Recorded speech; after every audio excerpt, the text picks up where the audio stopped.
Hi, my name is Elisa Minkin. I'm a general pediatrician. I'm also chair of the JOMA Preventative Health Committee, and I'm super excited to be here today with Dr. Aimee Barron. Hi. How are you?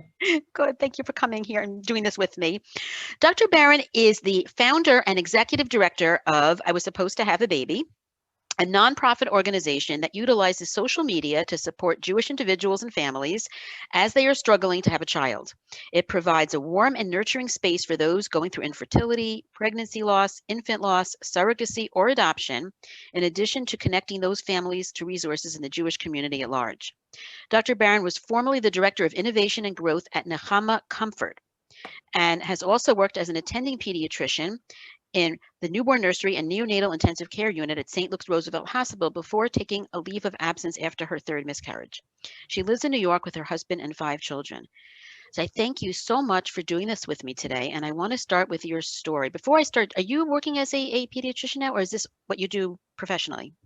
Right. So first of all, thank you. Thank you for the honor of being here. It's I always I really relish having these kinds of discussions because it means that my story and just the general um, stigma around infertility and loss will be dispelled a little bit more as we reach more people. So thank you for allowing me to be here.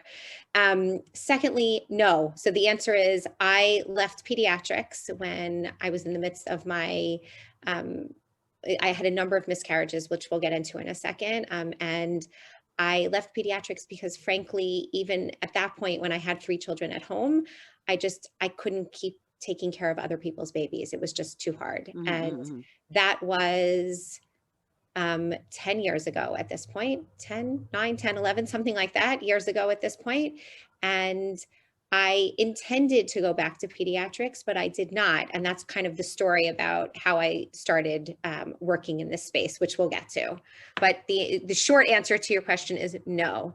I do not work as a pediatrician anymore, even though I maintain my licensure and deal with lots of strep throats and ear infections for my own Mm-hmm. kids and neighbors and friends. So yes, still do a little bit of that.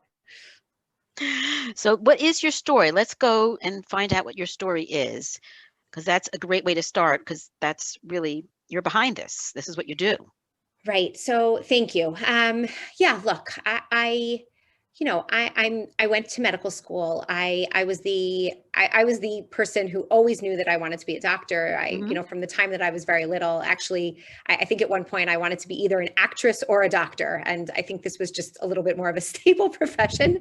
But the truth is that I also always knew I wanted to be a pediatrician. I love children. I was camp counselors. I was, constantly babysitting. It was, and also in medicine, pediatrics for me was the place that was the happiest in medicine. It just like kids usually get better, Hmm. even if they're really, really sick. And so like I really like pediatrics was the place where my heart was. And I actually even got sort of that message in medical school when I was doing my OBGYN rotation and I was in the middle of a delivery and, the mother's pushing and, the baby comes out. And so I bring the baby over to the warmer to do the APGAR scores and, I'm with the baby and blah, blah, blah. And all of a sudden, like I was on my OBGYN rotation. So my attending says, Aimee, you're actually like over here, like back at the mother, like she's your patient, not not the little one in the warmer. I I was was like, the same way. oh, right. Okay, right. I need to be over there. And I I was was like, the that's same not so way. interesting. I know.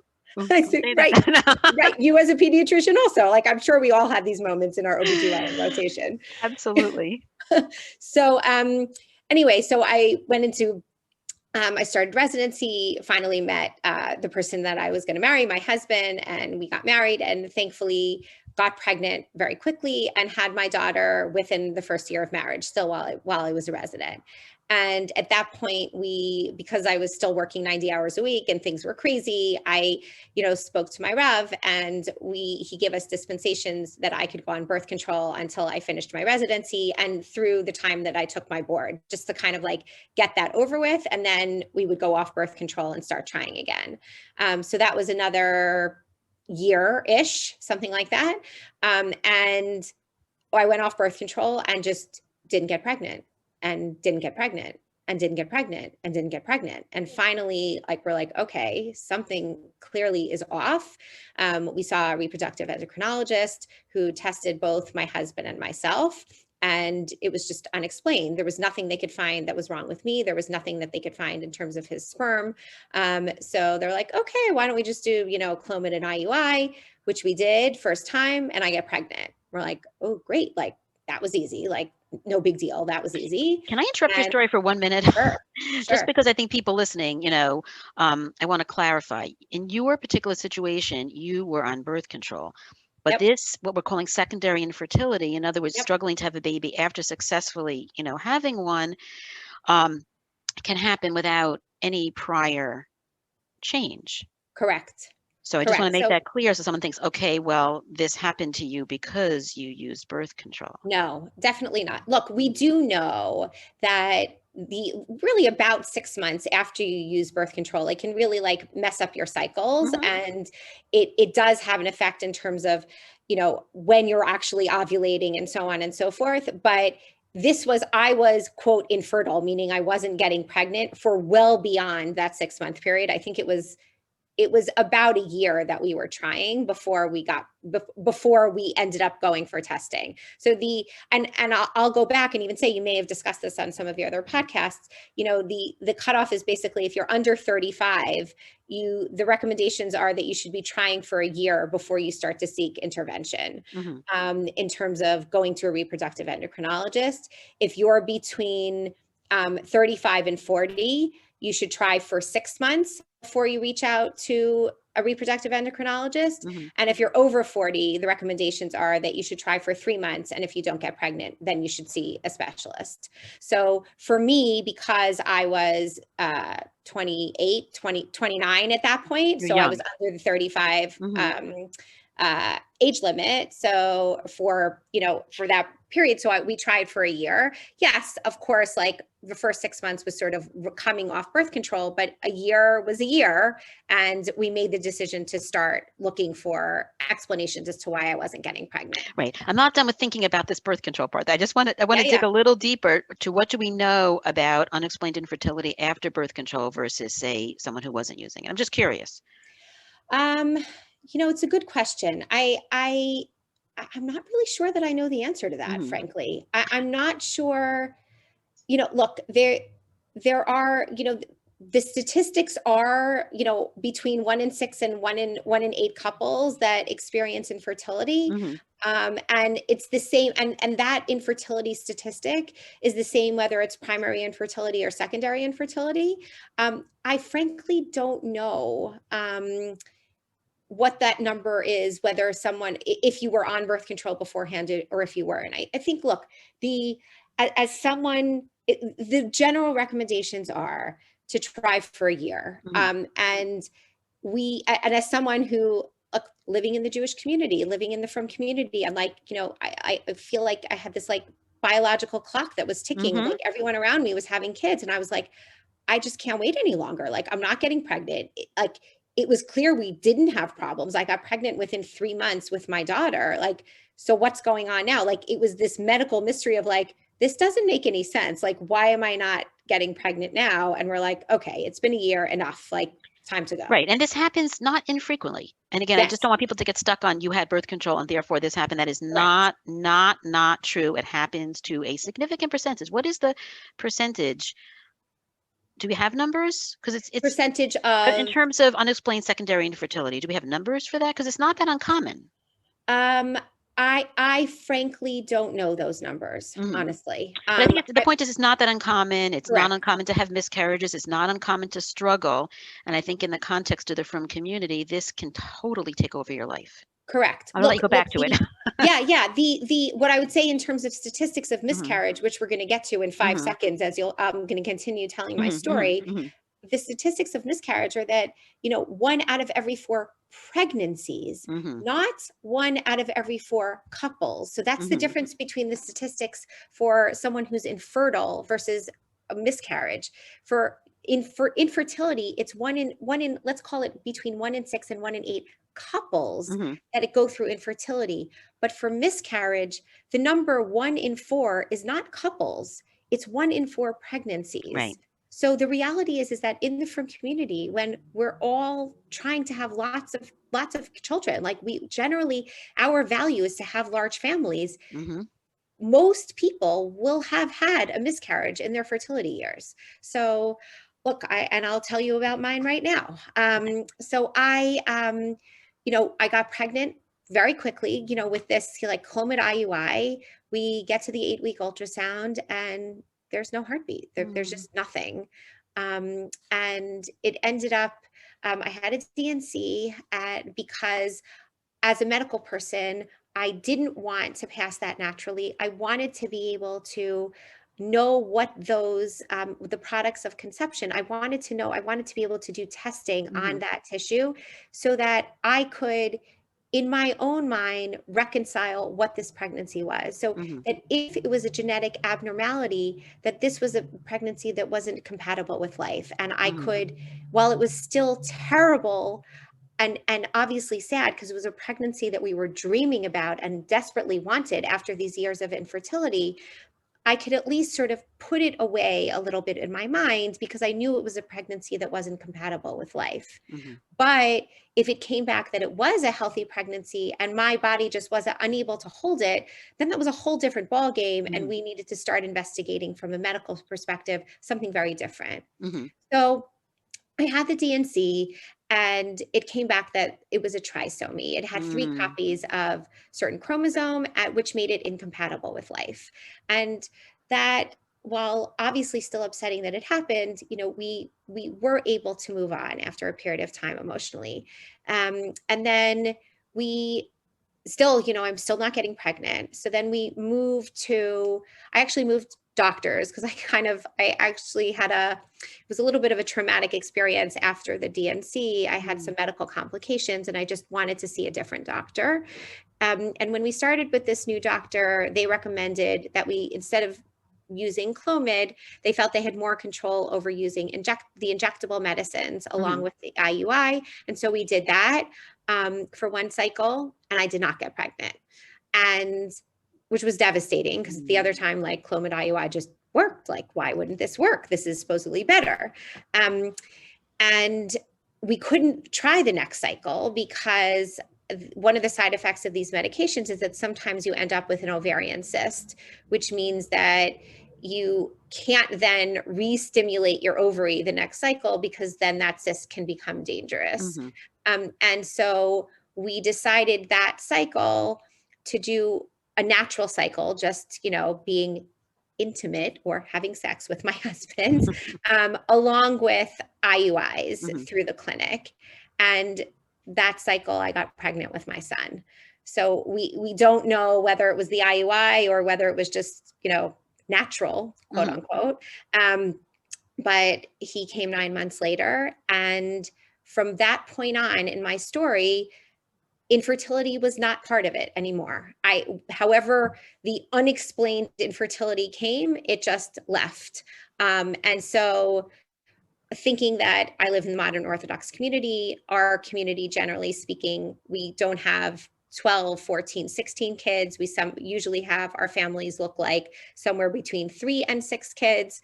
So I stopped nursing after a year, got my period, got pregnant again, had my daughter. So I had 3 kids at home.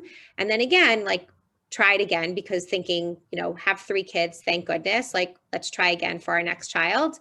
Again, got pregnant very quickly. And then at 16 weeks, went into the office and there was no heartbeat. And at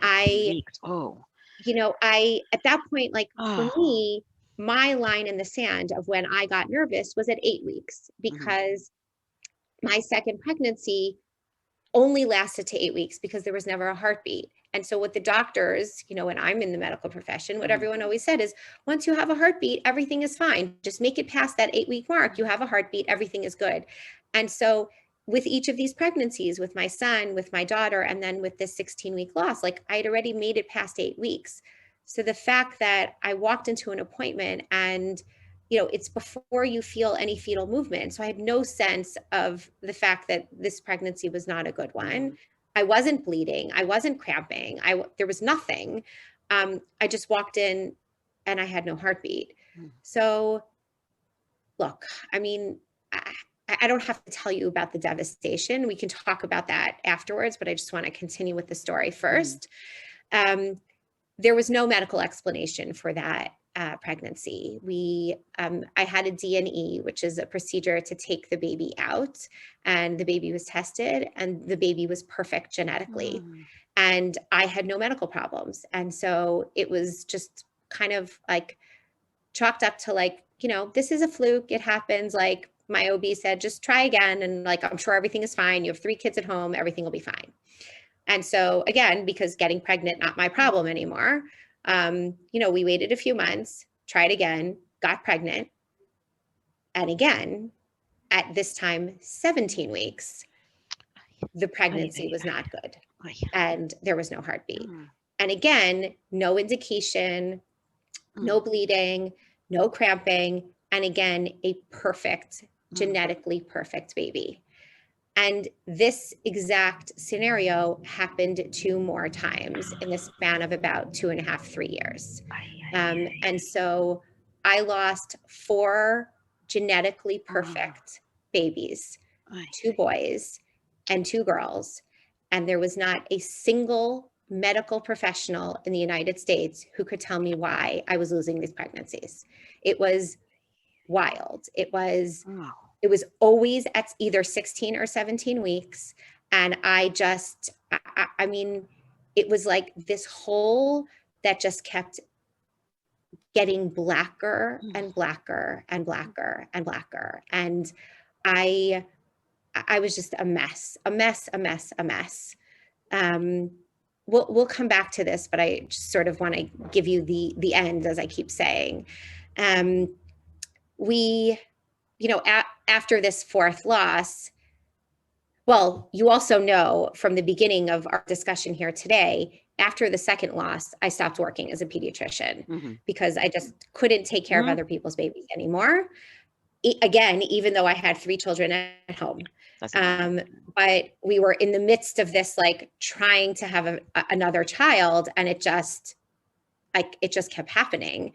You know, after that 4th loss, my husband and I basically looked at each other. I'm like, I'm like broken in every possible way, emotionally, physically, like hormonally, like I'm just broken. And I was like a shell of myself. And I said, like, I just don't think we can do this anymore. Like I can't do this anymore. And we stopped. And we just stopped and didn't think about it and didn't investigate and didn't do anything. And we just stopped. And then about like a year plus later, I kind of turned to him and I said, look, I know that with enough therapy and enough support that I'll be fine if we only have 3 children. But I need to know that we've done everything possible to try to have another child. Like I have to do the Hishtadlus here. Like I have to, like, because you have to understand, like there were times, like in our investigation, we saw lots of different kinds of health practitioners. We saw the MDs, we saw the DOs, we saw the, you know, homeopathic doctors, we saw the nutritionists, we saw all kinds of different practitioners just to get a sense of what they might think was going on here, because no one could give us any answers. And as a science person, as a doctor, I'm a person that believes in research. I'm a person that, like, I can't get behind a modality or a medication or anything unless I see the research. I want to see what has been done, what has been proven, and then I'll get behind it. So there were a lot of things that people threw at us over these years, like, oh, you know, in my practice, we do X, or like, I think you should try this, or like, try this herb, or try like things that, and I would say, show me the research. Like, I'm happy to do it if it's not dangerous, if it's financially feasible, but just show me the research. and nobody could. And so like, meaning not nobody, like, was there research that acupuncture helped, with fertility issues? Yes, but not for loss. Was there research that, but there was starting to be some like very rudimentary research about the field of reproductive immunology, about giving intralipids or IVIG to patients who were constantly losing pregnancies, that maybe their bodies were having this immune response to the placenta and attacking the placenta, and that was what was causing the loss. Like, those were things that were just sort of coming to the fore, but there was no one that could show me hard data. And I basically turned to my husband and I said, like, look, like, yes, are we getting brachos from all of these different, like, rabbanim, and we're going to daven at this one and like doing all these segulos? Like, are we doing all of that? Are we doing the ruchnius piece? Absolutely. But I also need to know, hishtadlos wise, that I've done every possible thing that's not dangerous and is financially feasible, because I don't think I'm going to be able to live with myself if I don't at least try one more time and do all of these things. I have a question. So When we you say did. do all of these Sure. things, just because you mentioned homeopathic, you mentioned alternative, and Yep. I'm really curious, did you do those things even though they didn't have research, or did you not? I hope it's okay that I ask that. Yeah, please. So the answer is, for this pregnancy, I did it all. Okay, Like, stand on your head every Mhm. second Tuesday, eat gluten-free before, like, even like eating that was, something that was, people were advising, even if you weren't celiac, bed rest the entire pregnancy, even though we have no idea why you lost the pregnancy. Like, anything that anyone had suggested, we did. Because I want to take a minute and just have everybody think what that means. Here, you're a physician, and we're kind of taught, if it's not proven, like you said before, then you shouldn't bother with it. But Right. here's something where you didn't have a medical explanation. And I think I would love physicians to hear you say that many times over, because this happens in many conditions, that we don't understand something, and then there's alternative treatments. And particularly from a spiritual standpoint, Yep. you're hishtadlus. Yes. Right? Doesn't mean people should be taken for a ride and manipulated, or financially bilked of their resources, but it also doesn't mean that people should be dismissive of so-called alternative, not yet proven therapies, because you just don't know. Correct. Look, I am the first one. I am the first one who is a skeptic of all of these individuals who I view as being mercenary and really preying on people who are desperate for, for medicines, or desperate for answers when they're, especially in the fertility space. I mean, I've heard dozens, if not hundreds, of stories of people who are, charging thousands of dollars for a consultation, just to like say, like, here, and now buy my personal line of this and this and that. Like, I am, and I went to those appointments. We borrowed money. Like, I went to those appointments because I was also desperate. Right. You're vulnerable. Correct. But at the end of the day, like, we made the decision that if it was financially feasible, like I've said this already, if it was financially feasible and it wasn't dangerous, we were going to do it. Right. And we did. Right. And that's an important point, just again, for physicians, for people to hear, that we shouldn't be judging, when there is this area like this where we don't know, you don't know where your, help is going to come from, and people shouldn't be judging. Right. So I'll say that there were sort of three main areas, besides the like stand on my head and like, gluten-free and bed rest. There were three main areas that were theories about why I kept losing these pregnancies. Theory number one was that it was as yet an undiagnosed genetic disorder, that my husband and I were carriers for something, or because we had both been tested, we'd seen by this woman named Diana Bianchi, who's the foremost geneticist at that time in the United States.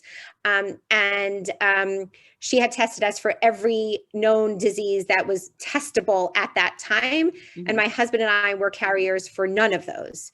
So her hypothesis was that maybe it's some as yet undiagnosed genetic disorder. So that's one.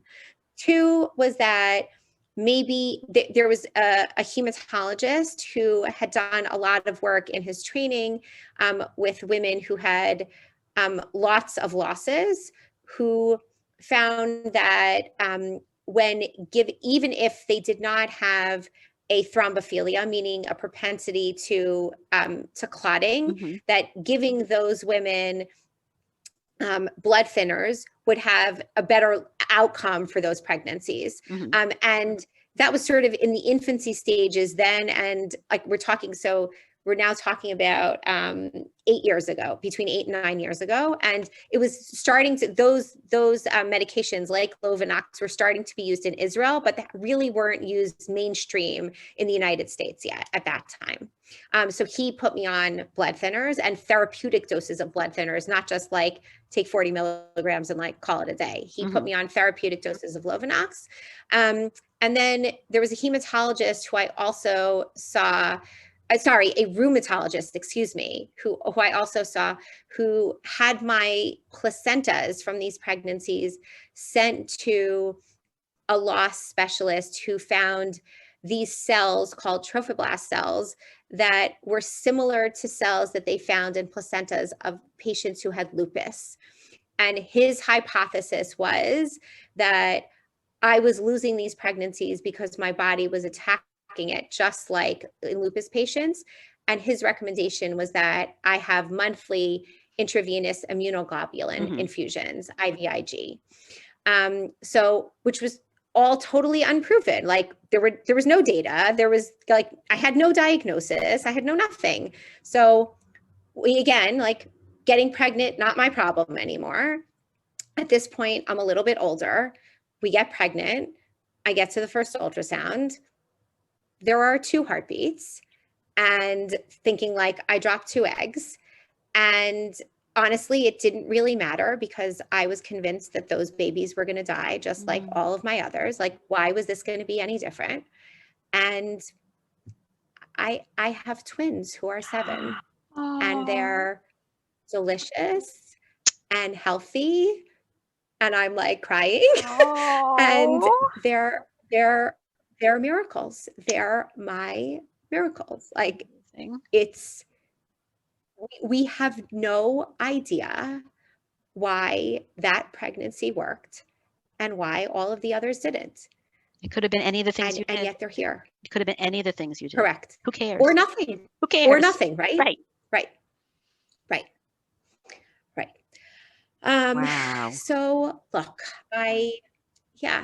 so, you know, that's the end, but sort of the beginning also, in that I took 2 years off to kind of like relish being with them. And frankly, I was totally traumatized by all of the things that I had been through with those losses. And it took me a really long time to even come back to myself, to like get over like they were delivered at 8 months because I had some other complications in the pregnancy and they needed to come out early. But I spent every single day of that pregnancy petrified in a constant state of fear that they were going to die also. And that trauma, in addition to everything that I'd been through prior, like I was not myself for a long time. And it really took me a good 2 years before I felt like healthy, before I felt good, before I felt happy, before I felt like I even wanted to entertain the idea of going back to work. And at that point, my job wasn't available anymore. They had given sort of that role at Roosevelt, at St. Luke's, over to nurse practitioners and physician's assistants. And so I started to interview for pediatric jobs. And right in that time period, I was asked to speak publicly in my local community about my experience with infertility and loss, but specifically about loss, because that's really the majority of my story. And we're talking now, 5+ years ago. And I felt at that point, we as a Jewish community were really on the cusp of starting to talk about these issues. Like what I always say is that we're at least 5 to 10 years behind the general public. So like when the general public was talking about cancer and addiction and abuse and all of that, like we as a community were talking about it, 5 years later. So the general community has been talking about infertility and loss for a long time already. But we literally just started around 5 years ago on a public, really in a more public forum. And so I felt comfortable doing that only because the majority of my losses were in the second trimester. And so everybody knew I was pregnant. Mm-hmm. And then everybody knew I wasn't pregnant. Mm-hmm. So there wasn't this big secret that I was hiding. People didn't know about the secondary infertility piece or that loss, but the majority of my story were these horrific, very public losses. And so me sharing to more people about it was very different than sort of opening up about a story that nobody knew about before. Mm-hmm. And so while I couldn't sleep for 3 nights beforehand, and I was terribly nervous and, not eating for the whole 24 hours also before my speech, I felt that I had to do it and should do it, because if I didn't, then who else would? If I was already, my story was already out there. And at that point, I got introduced to a woman named Riva Judas, who runs Nakama Comfort, which is based in New Jersey, which is an organization that deals solely with helping families deal with loss in the Jewish community. And I worked for them for 3 years and did, lots of things for them, ran support groups and did a lot of speaking and ran their social media and fundraising and lots of stuff. But over my time there, I think because I'm a physician and because I was already sort of public with my story, lots of people started just calling me, emailing me, coming to me and saying hey, I'm thinking about surrogacy because we can't get pregnant because what do you know about that? Or I've been struggling with infertility. I'm feeling so alone. Can you help me? Do you know anyone else who's dealing with that? Can you help me? What about this doctor? What about that doctor? Can you support me? Can you this do? I was just fielding all of these calls. And at the same time, because I was running their social media and on social media myself, personally, I saw the emergence of the fertility support on social media in general. I specifically on Instagram, but I just saw more and more and more people, bloggers, and then accounts, and then organizations pop up, and really in a very beautiful and supportive way, providing this meaningful comfort to people who felt so alone and felt they had nowhere else to turn.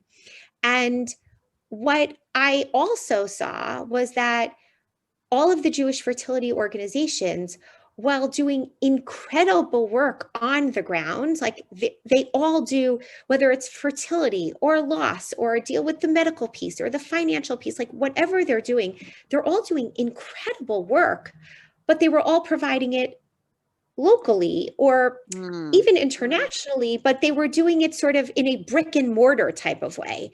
And no one was doing it virtually. No one in the Jewish community was doing what the rest of the world was doing for everyone else in terms of providing that support. And I said, I can do this. I can do this. I'm doing it already. I was meant to do this. Right. I'm doing it already. So why not just expand? Organize it. And so I did. And, I left Nakama Comfort. I spent that summer. I left Nakama Comfort in the spring of 2019 and launched. I was supposed to have a baby in August of 2019. I spent those months really refining what it was I wanted to do and making sure that this was really a value add to the community as opposed to taking away from work that other people were already doing. And I started, and I'm so grateful that it's been this incredible place of support for, I don't like to say it because I don't like to tout myself, but it's helping thousands of people around the world. And it's for anyone who's struggling, whether it's loss, whether it's infertility, any aspect of those difficulties. It's people who are already at the point where they're considering adoption or surrogacy. We do support groups, we do individual counseling. We, on a weekly basis, talk about different topics that hit both the fertility and loss communities and get lots of people involved. We tell personal stories over and over again about what people are really going through. We do Insta Lives on an almost weekly basis with different individuals in the fertility space, in the Jewish fertility space, in the medical space, people who are just offering wraparound support. Like, I'm so grateful that with the help of my board, we have a virtual assistant. Like, this is now a community, and I'm just so grateful to be a part of it. This is so amazing. This is all on Instagram?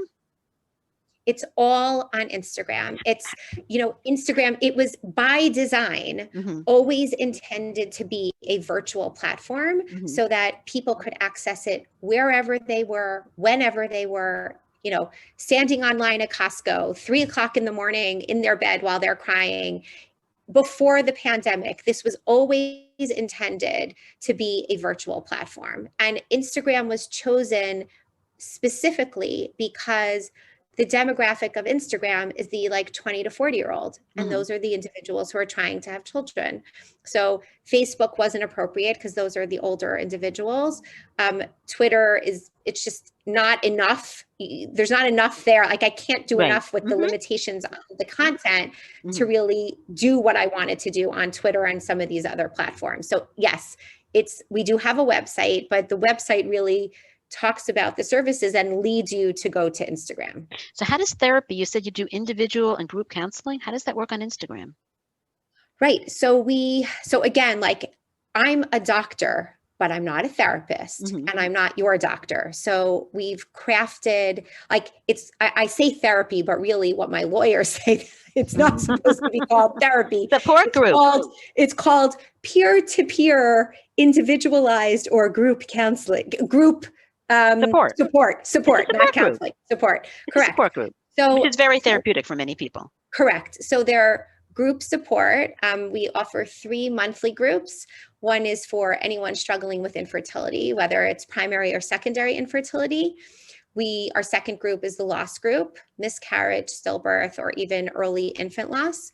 And the third group, which is now in our 3rd month, is we offer a support group for those who are considering or doing or have done egg, sperm, or embryo donation. And they're all done virtually. Now, are these all facilitated by a professional? I would say you're looking at her, but you're now talking to her. Okay. So you facilitate all of them? No wonder you have a full-time job doing this. Yes, exactly. So I've gotten training from it's called, so I specifically got I got grief counseling training and group facilitating training when I was working with Nakama Comfort through this organization called Resolve Through Share, which is based in Wisconsin. And so that was where I developed this training in addition to on the job training as I was working for Nakama Comfort. And so I've moved that over to this support. And we also do one-on-one that if people, often what happens is people are like, I just need to talk to somebody about what's going on, somebody who gets it. I don't need a therapist. I have a therapist, but I just want someone to talk to me about all of my feelings in this space. So we also offer individual, the one-on-one support. This is amazing. I totally get this because I have a daughter. I talk about this all the time. I have a daughter with disabilities, and also we never got a diagnosis. So I know it feels like to try to go all over the place, even though we don't necessarily, have an answer. And I know what it feels like to reach out to people who've been through something similar. There's no comparison to talking to someone who may not have lived it. Someone who lives it is on a whole other level. Right. And there are so many organizations that do what they call, and what is called this peer-to-peer support, right? They match people up who have gone through similar situations, and they match people up one-on-one, that peer support. And those are beautiful programs. So we don't do that because I don't need to replicate what other organizations are doing. Mm-hmm. They do that beautifully. What we do is we offer this group setting, which brings together people from all across the country and or the world sometimes into these settings, and the individual support also. But the power of social media, the power of Instagram, of creating this community, I can put a story up. The one story we put up recently was about primary ovarian insufficiency, when your ovaries don't really work anymore and Mm-hmm. don't produce eggs, so therefore you can't get pregnant.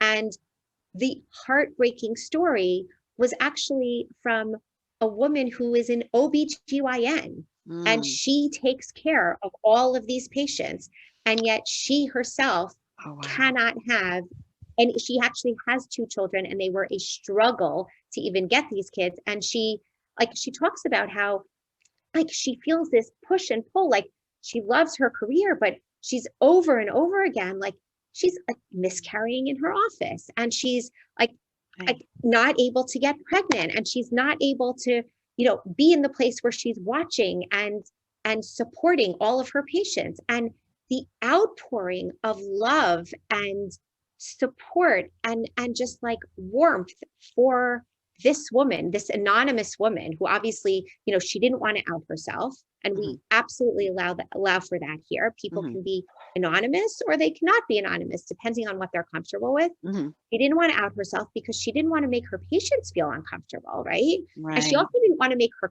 colleagues feel uncomfortable, but she desperately needed this support and this outpouring from the community of, my gosh, like, we're so sorry you're going through this. Like, we can't even imagine. How can we help you? People giving suggestions, people just saying like, my heart is breaking for you. I'm holding space for you. Like, it was like there were hundreds of comments on this one story. Like, that's the beauty of social media. When you put up something that's powerful and people relate to it, they see themselves in it, and they want to, even from the depths of their own pain, they still want to be able to give over that like love and support. And it's a beautiful thing to watch, honestly. This is really amazing. The truth is we had planned on talking about so much more. I think we're going to have to do part 2, because once we start, we're not going to be able to stop talking about. Like, I just want to say one thing that we need to talk about in the future is for people to understand, maybe not from the ultra-Orthodox or Orthodox world, why you might have children and find this so incredibly painful, the secondary infertility, which I'm hoping that people can hear from your story with us having to elaborate. And also with the emotional, journey that you go through with that last pregnancy. That's a whole story. Look, I was going to say that's another podcast. It's not a short answer, and I get that. I really get this. So I want to thank you so much, and we have to do part 2, part 3, or maybe you'll bring me on an Instagram Live or something, and I can talk with you about it. We will do all of it. We will do all of it. All right. Thank you so much. They're working on my roof. I'm going to go. All right. Thank you. Be well. Bye-bye. Thank you.